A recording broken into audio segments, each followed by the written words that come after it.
이제 리모델링에 간혹 반대하시는 분들이 있을 수가 있거든요. 그럼 이런 분들 때문에 리모델링 사업 못하게 되느냐? 그건 아니라는 겁니다.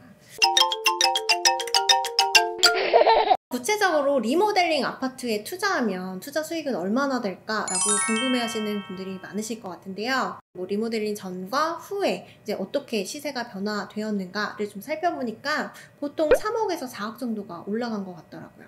근데 이건 단순하게 시세만 비교했을 때고요. 추가 분담금이라는 걸 고려하셔야 정확한 수익이 나오겠죠. 그래서 아까 말씀드린 거는 1억에서 1.5억 정도 추가 분담금을 좀 고려를 하셔야 되는 거니까, 그러면 3억, 4억 차익에서 1억에서 1억 5천 정도 빼면 보통은 1, 2억 정도 차익을 본다고 보시면 될 것 같아요. 근데 이제 새 아파트가 된다는 장점도 있으니까 거기에 대한 시세 차익까지 생각을 하시면 이제 좀 더 많은 시세 차익을 누릴 수가 있게 되는 거겠죠. 자, 구체적으로 사례를 들어서 한번 살펴보면 2억짜리 아파트가 리모델링 되고 5억으로 이제 시세가 올랐다라고 하면 여기 추가 분담금을 1억, 1.5억 정도 생각을 하시면 1억에서 1.5억 정도 시세 차익을 또 보시는 거겠죠.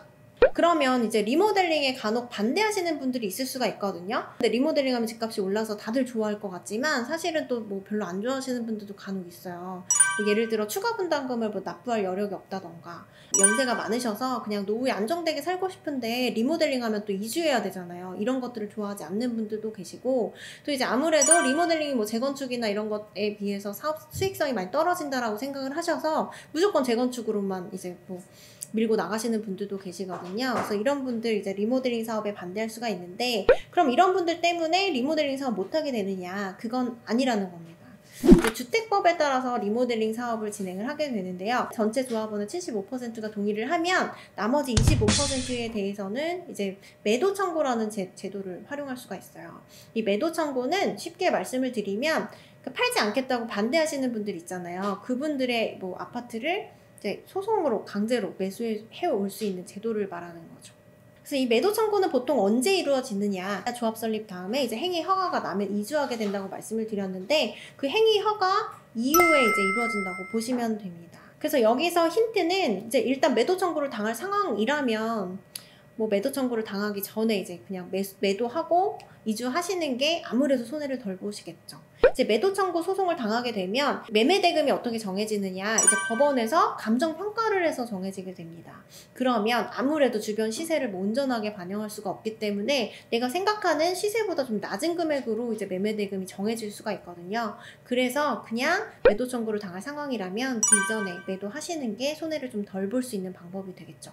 리모델링 아파트 투자를 생각을 하시면, 리모델링 아파트가 이제 재개발 재건축에 비해서 사업 진행이 빠르기 때문에 보통 3, 4년이면 새 아파트가 될 거다라고 기대하시는 분들이 있으신데요. 근데 사실 리모델링도 꽤 시간이 오래 걸립니다. 그래서 리모델링 아파트를 매수하시려는 경우라면 지금 사업 단계가 어느 단계인지는 정확하게 좀 파악을 하셔야 돼요.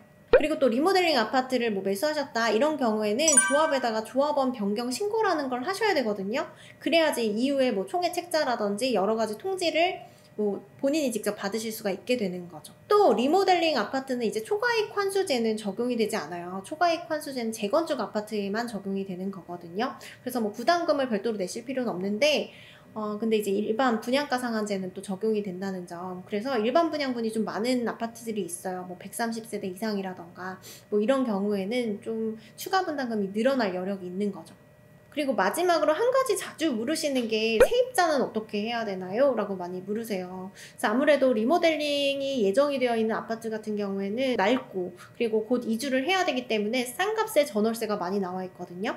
그래서 이제 아무래도 전월세 수요가 많은데, 이런 경우에 임대를 줬다가 이제 막상 이주할 시점이 됐는데 세입자가 이사비 같은 걸 요구하면서 안 나갈 수도 있잖아요. 그럼 결국에 너무 안 나가는 세입자에 대해서는 조합에서 명도 소송이라고 해서 부동산을 인도받는 그런 소송을 진행을 해서 해결하기도 하지만, 사실은 소유자로서는 난감할 수밖에 없거든요. 그래서 제가 어떤 사례에서 봤을 때는 심지어 세입자가 안 나갔다는 이유로 소유자가 손해배상 청구를 조합으로부터 받은 사례도 있었습니다.